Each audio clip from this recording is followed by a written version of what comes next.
도심 한복판에 있는 아파트인데 수돗물이 나오지 않는 곳이 있습니다. 주민들은 수십 년째 수돗물 대신에 지하수를 쓰고 있는데요. 최근에는 수질이 나빠져서 이마저도 쓸 수가 없게 됐습니다. 물을 뜨러 약수터까지 가야 하는 상황입니다. 밀착 카메라 이선화 기자입니다. 대전역에서 차로 15분 정도 떨어진 곳에 있는 석교동입니다. 이 주택가 사이로 하얀 아파트 한 동이 자리 잡은 게 보이실 텐데요. 이 지역에서 가장 처음 생긴 아파트라고 합니다. 그런데 이 아파트는 수십 년째 수돗물이 나오지 않고 있다고 하는데요. 주민들은 어떻게 생활하고 있을까요? 뙤약볕을 피해 주민들이 삼삼오오 모여 있습니다. 서로 안부를 묻자 물을 뜨러 갔다고 말합니다.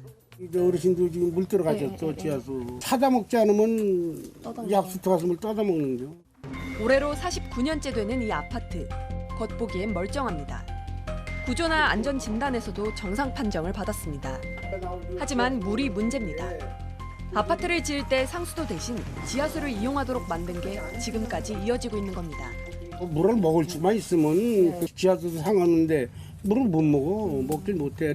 이게 석회가루가 묻어가지고 아래께 닦았는데도 이렇게 돼요. 마르면. 바가지도 이렇게 하얗게 돼요. 이렇게 이렇게 마르면 이렇게 그렇게 돼요. 현재 이 아파트에 살고 있는 주민 40여 가구에게 제공되는 지하수는 여기 있는 물탱크에서 나오는 겁니다. 이 한눈에 봐도 굉장히 낡아 보이는데 이마저도 주민들이 매번 청소를 하고는 있지만 여기에 직접 소독약을 치지 않고는 사용할 수 없을 정도라고 합니다. 일주일에 한 번씩 소독하지만 여전히 목욕을 하거나 마실 수는 없습니다.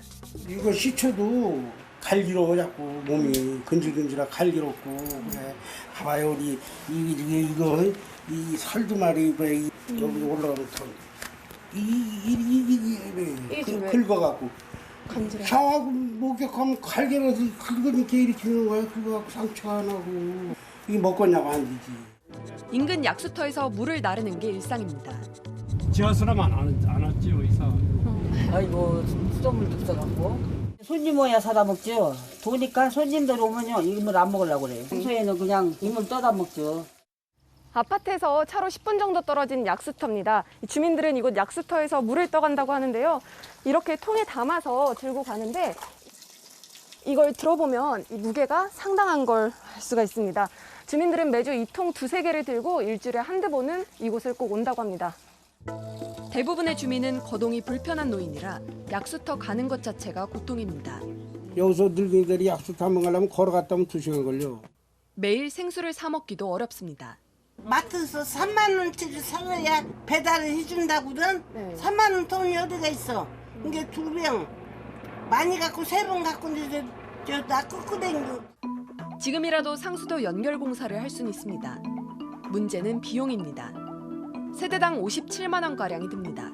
뭐 수급자 이런 양반들은 전부 장애인들 자식들한테 조금씩 받아갖고 살고 노인들 주는 거 뭐 그거 있잖아. 그런 거 갖고 사시는 거야.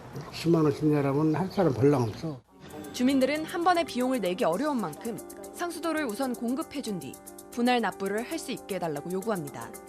하지만 상수도사업본부는 관련 법조항이 없어 어렵다는 입장입니다.